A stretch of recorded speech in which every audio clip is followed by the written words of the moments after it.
ამერიკის შეერთებული შტატების მიერ სირიისთვის მოხსნილ სანქციებში რუსული კომპანიები და ბანკებიც მოხვდნენ. ამერიკის შეერთებული შტატების პრეზიდენტმა დონალდ ტრამპმა სირიისთვის სანქციების მოხსნის დოკუმენტს 30 ივნისს მოაწერა ხელი. სახელმწიფო ხაზინის მიერ გამოქვეყნებული დოკუმენტის მიხედვით სანქციები მოეხსნა Temp Banks, RFK Banks, Russian Financial Alliance Banks, რუსულ სახელმწიფო კომპანია Rosobono Express, რომელიც სამხედრო პროდუქტების ექსპორტით არის დაკავებული, ასევე Maritime Assistance, CTG Logistics, Global Vision Groups, Global Concept Groups და სხვა კომპანიებს. ამერიკამ სანქციები შეუნარჩუნა სირიის ყოფილ პრეზიდენტს ბაშარ ასადს, მისი ოჯახის წევრებისა და რეჟიმის მომხრეებს. ტრამპის და მასკის დაპირისპირების გამო ტესლას აქციები ეცემა აქციების შეფასება ერთ კვირაში 13%-ით დაეცა, რაც ნიშნავს, რომ კომპანიის კაპიტალიზაცია 75 მილიარდით შემცირდა და ის ამჟამად $968 მილიარდ შეადგენს. თავად მასკის ქონების შეფასება 12 მილიარდი დოლარით იკლო და $351 მილიარდი შეადგინა. პეკინმა უნდა დააბალანსოს მისი სავაჭრო ურთიერთობა ევროკავშირთან და გააფრთხილა, რომ რუსეთისადმი ჩინური კომპანიების მხარდაჭერა სერიოზულ საფრთხეს უქმნის ევროპულ უსაფრთხოებას. როიტერსის ინფორმაციით, მხარეების მიერ სტრატეგიული დიალოგის ფარგლებში გამართულ მე-13 შეხვედრაზე ევროკავშირის უმაღლესმა წარმომადგენელმა კაია კალასმა ჩინეთის საგარეო საქმეთა მინისტრს მოუწოდა მხარი დაუჭირონ სრულ და უპირობო ცეცხლის შეწყვეტას უკრაინაში სამართლიანი და ხანგრძლივი მშვიდობისთვის. კალასმა მინისტრთან შეხვედრისას ასევე აღნიშნა, რომ ჩინეთმა უნდა დაასრულოს იშვიათი ლითონების ექსპორტზე შეზღუდვები, რაც მნიშვნელოვან რისკებს უქმნის ევროპულ კომპანიებს და გლობალური მიწოდების ჯაჭვების სანდოობას. გარდა ამისა, ევროკავშირის უმაღლესმა წარმომადგენელმა ვან ისთან შეხვედრისას ასევე აღნიშნა, რომ ჩინეთმა უნდა დაასრულოს იშვიათი ლითონების ექსპორტზე შეზღუდვები, რაც მნიშვნელოვან რისკებს უქმნის ევროპულ კომპანიებს და გლობალური მიწოდების ჯაჭვებს.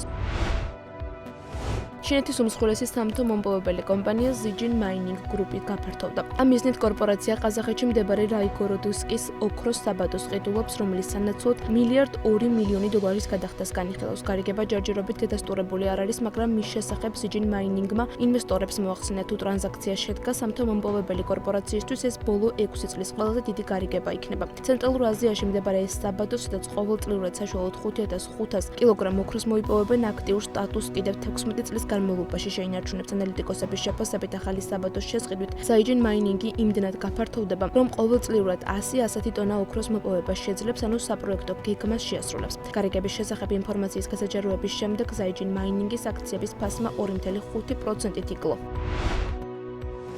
რუსეთის სახელმწიფო ატომურმა კომპანია Rosatomმა თურქეთში მდებარე აკუიას ბირთვულ ელექტროსადგურის 59%-იანი წილის გაყიდვა გადაწყვიტა. საუბარია $25 მილიარდზე. აღსანიშნავია, რომ მოლაპარაკებები მიმდინარეობს როგორც თურქულ მხარესთან, ისე საერთაშორისო ინვესტორებთან, როგორც ცნობილია ბირთვულ ობიექტს რუსეთი თურქეთთან თანამშრომლობით აშენებს. აღსანიშნავია, რომ თუ Rosatomi წილებს ახლა თავისი ნებით ყიდის, იგივე მიღწევა თურქულ მხარეს 2018 წელს სურდა. საუბარია მთავარ მშენებელ კომპანიაზე Zengiz Holdings-ზე, კოლინსა და კალიონზე, რომლებსაც არ მოსწონდათ ის კომერციული შეთანხმება, რომელიც რუსულმა მხარემ წარადგინა. თავის მხრივ Rosatomისთვის წილების ახლა გაყიდვას საკმაოდ სარფიანი ინიციატივაა, რადგან ერთ წელზე ნაკლები დრო რჩება ობიექტის ამოქმედება და ინვესტორების დაინტერესება კი სწორედ ახლა დიდია. თუ მშენებლობა დროულად დასრულდა, აკუიას ატომური სადგური 4 რეაქტორს ამოქმედებს და შესაბამისად 4.8 გიგავატი ელექტროენერგიის გამომუშავებას 2028 წლიდან შეძლებს. თურქმა ბაიკარმა იტალიური Piaggio Aerospace-ის შესყიდვის პროცედურა წარმატებით დაასრულა. 40 მილიონ ევროიანი ინვესტიცია მიზნად ისახავს იტალიის სანაპირო ქალაქი ლიგურია აკინისის ტიპის დრონებისთვის საწარმო ცენტრი გახდეს. Piaggio Aerospace, რომელიც იტალიის აერონავტიკაში წამყვანი მწარმოებელია, 2014 წლიდან აბუ-დაბის სუვერენული ფონდის მაბუდალას საკუთრებაში იყო, თუმცა კომპანიას ზრდის მდგრადი ტემპი არ დაუფიქსირებია. ამერიდან კომპანიას თურქულ ბაიკარი გაუძღვება, რომელსაც პრეზიდენტი რეჯეფ თაიფ ერდოღანის სიძე სელჩუკ ბაირაქტარი ხელმძღვანელობს. გარიგების ფარგლებში რომმა თურქულ კომპანიას სპეციალური პირობები დაუწესა, რომელთა შესრულებაც ბაიკარისთვის სავალდებულოა როგორც შესყიდვის, ასევე სამომავლო ოპერაციების დროს. შემდგარი გარიგებით იტალიური კომპანიის 50%-იანი წილი ბაიკარის ახლად შექმნილ შვილობილის საკუთრებაში გადადის. 50%-ს კი სელჩუკ ბაირაქტარი და მისი ძმა გაიყოფენ. მმართველობის გადაბარებიდან 2 წლის განმავლობაში ახალი მფლობელი Piaggio Aerospace-ის რესტრუქტურიზაციას გეგმავს. ბაიკარის მიზანია მაღალი ალტიტუდისა და რადიუსის მქონე დრონების წარმოება ჩრდილოეთ იტალიაში გადაიტანოს.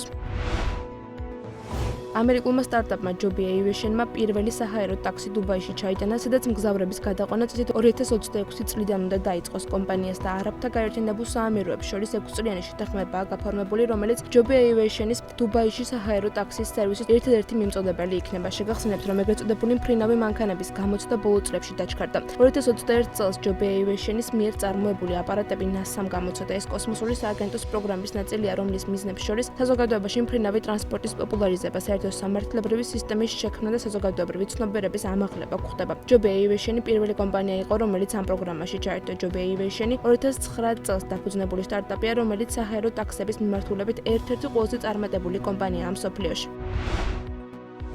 ევროპისთვის უჩვეულოდ მწვანე და ნაადრევი სიცხის ტალღის გამო სხვადასხვა ქვეყანაში გარე აქტივობები შეიზღუდა. საფრანგეთში დაიხურა სკოლები და იტალიაში შეიზღუდა სამუშაოები. ღია სივრცეში თურქეთში კი მეხანძრები ტყის ხანძრებს ებრძვიან. ესპანეთმა დაადასტურა, რომ გასული ივნისი ქვეყნის ისტორიაში ყველაზე ცხელი იყო. ზოგ ქალაქში, როგორც ესპანეთში, ასევე იტალიაში ტემპერატურა 40 გრადუსს გადააჭერბა. უჩვეულოდ ექსტრემალური სიცხე დაფიქსირდა ჩრდილოეთ ევროპის ქვეყნებშიც. ევროკავშირის კლიმატის ცვლილებების სერვისის კოპერნიკუსის ინფორმაციით, ჰაერის ტემპერატურა ევროპაში გლობალურ საშუალო ტემპზე ორჯერ უფრო სწრაფად თბება, რაც რეკორდულია და ადასტურებს, რომ კლიმატის ცვლილების გავლენა კონტინენტზე ყველაზე მაღალია. როგორც მსოფლიოს მეტეოროლოგიური ორგანიზაციის წარმომადგენელი მედიასთან განმარტავს, ივნისის თვის ექსტრემალური სიცხე განსაკუთრებულია, თუმცა არა უპრეცედენტო. რაც შეეხება თურქეთს, აქ ტყის ხანძრების გამო იზმირის მახლობლად 50,000-ზე მეტი ადამიანის დროებითი ევაკუაცია განხორციელდა. მეცნიერები ამტკიცებენ, რომ კლიმატის ცვლილების მთავარი მიზეზი წიაღისეული საწვავის წვის დროს გამოყოფილი სათბურის აირების ემისიებია. ტყის საფარის მასობრივი ჩეხა და ინდუსტრიული პრაქტიკები კი დამატებითი ხელშემწყობი ფაქტორებია, რის გამოც 2024 წელი პლანეტაზე რეკორდულად ცხელი იყო.